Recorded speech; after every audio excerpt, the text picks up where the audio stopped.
Hello everyone. Today I'm going to give you one more installment in the series of short videos on writing your critique essay. Today what I'm going to give you is about writing a sound paragraph. What do I mean by a sound paragraph?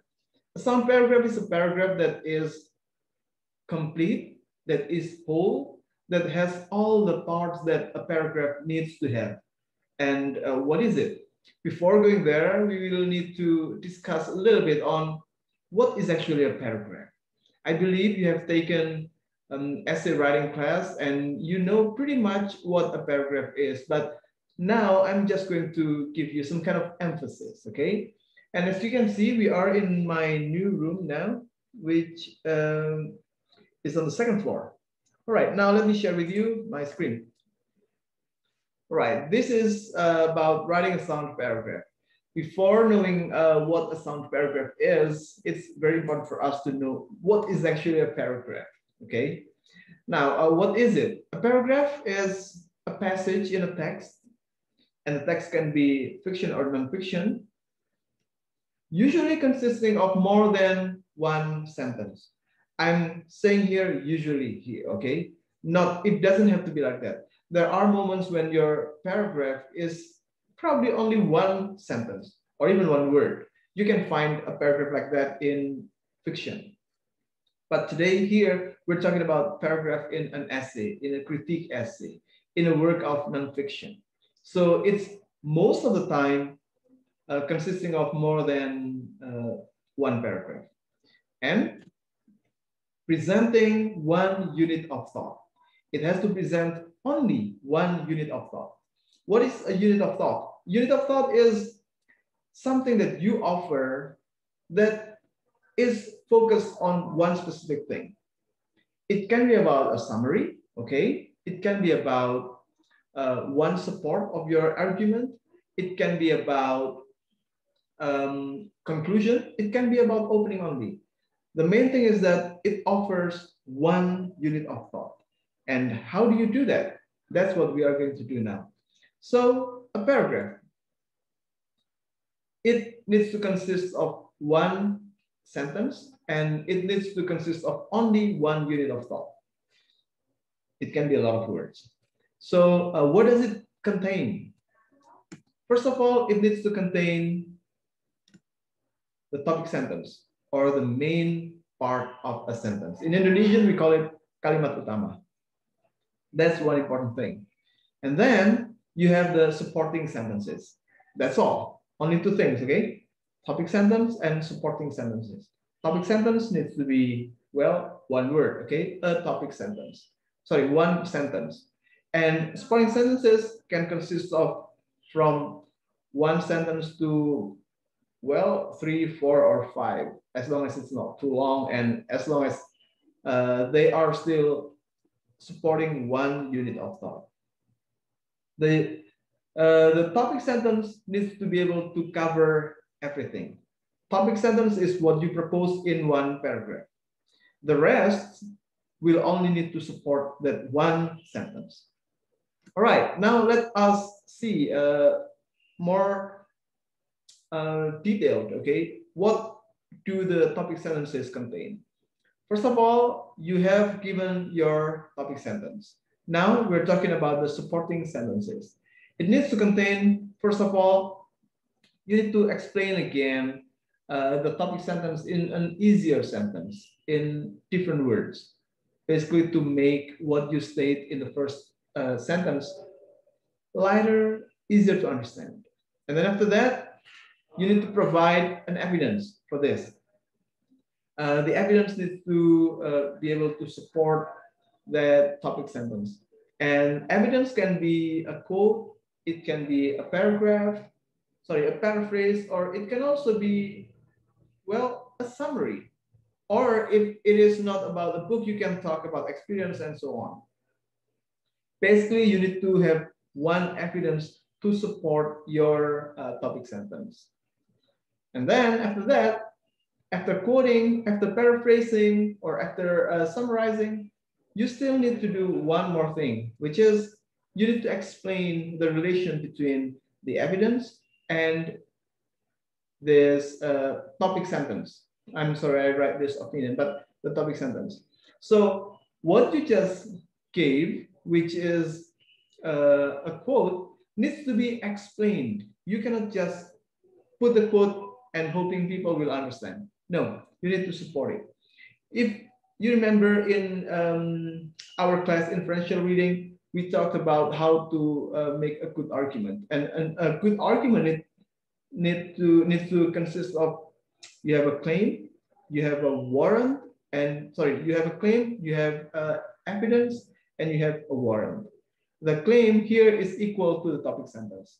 Evidence here is equal to the support, the evidence that you are doing. And then warrant here is equal to the explanation. I would say that using a quote without explaining is like hit and run, like tabrak lari. After you hit something, you run away without doing anything. Okay. What you need to do is, well, you don't need to hit anything. Okay. When you take a quote, you need to explain it to make it relevant to the topic sentence that you are or you have proposed. And finally, you need to summarize again. This is not a must, but it's very good if you do that. Okay, you summarize what you just said here and make it ready for the audience to move on to the next paragraph. So that's what you do. You need to explain. First of all, you need to put the topic sentence. And then after that, you need to explain the topic sentence in an easier sentence. And then provide an evidence or more than one evidence. And then you explain that evidence. And finally, you summarize it. If you don't have time or you are out of space, you can leave out summarizing, okay?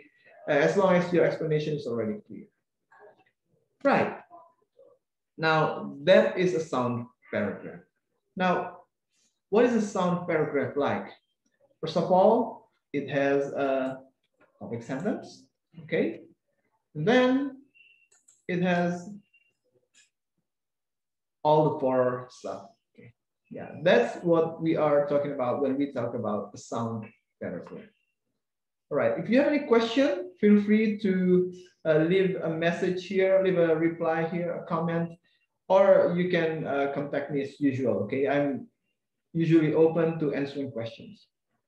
Now, you might want to have an example, okay? Let me give you one example of one paragraph in which I propose that Shrek has something great. And what is that great thing? First, Shrek deconstructs the way we associate physical beauty with happiness. Now, the word deconstructs here is probably a little bit too big, okay? So to do that, to make it easier, I explain it in a different sentence. Happiness can come from sources other than physical beauty. So that's what I mean by Shrek deconstructs the way we associate physical beauties and happiness. This second sentence, happiness and so on, is your explanation of the topic sentence in a different sentence. After that, I provide an evidence. What is the evidence here? For Shrek, the end of Princess Fiona's pursuit of happiness is not when she fully transforms into a princess. Okay, her success is getting her true love. Therefore, when she ends up, sorry, I made a mistake there. When she ends up being an ogre for good, it doesn't really matter anymore, as long as Shrek loves her truly. Now, as you can see here, I'm not supporting my argument with a quote, right? I'm not supporting it with a quote, but what I did is supporting it with a summary. It is the summary of the ending of the story. It's the fact that Princess Fiona doesn't transform into a princess, but she transforms into an ogre, just like Shrek. But that doesn't really matter because her happiness is when she finds her true love. And I summarized that ending, but still, I give a citation. Citation is showing credit for other people's works, okay? Here, Stike here is the name of the writer of Shrek, William Stein. It's from the book, not from the movie. Stike 1990. So that's my evidence. However, that's not all. I still have to add this. This shows that physical beauty is not equal with true happiness. True happiness can come from even an unusual look.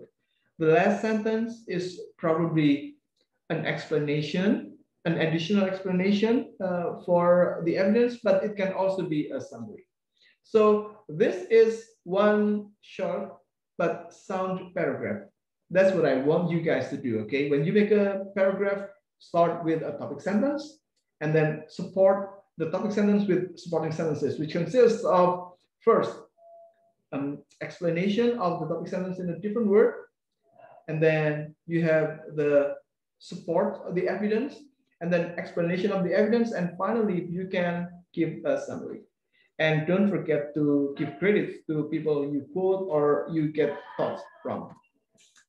And finally, if you have quoted somebody, you also give the end citation. Slide W 2010, Shrek is the title of the book, Macmillan is the publisher. So that's it. Oh, I'm sorry, I really made a mistake there. Actually, I quoted Stike from his what? From his 1990 book, not 2010. I'm sorry, it's my mistake, so I have to correct it.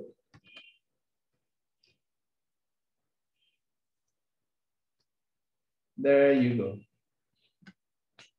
All right, everyone. I guess that's all I have to say about making a good paragraph. I hope with this you can get a better idea of how you can make a sound paragraph. The paragraph can be short, but if it's sound, then it will make, first of all, your argument clearer and stronger, and second of all, can make other people read it more easily.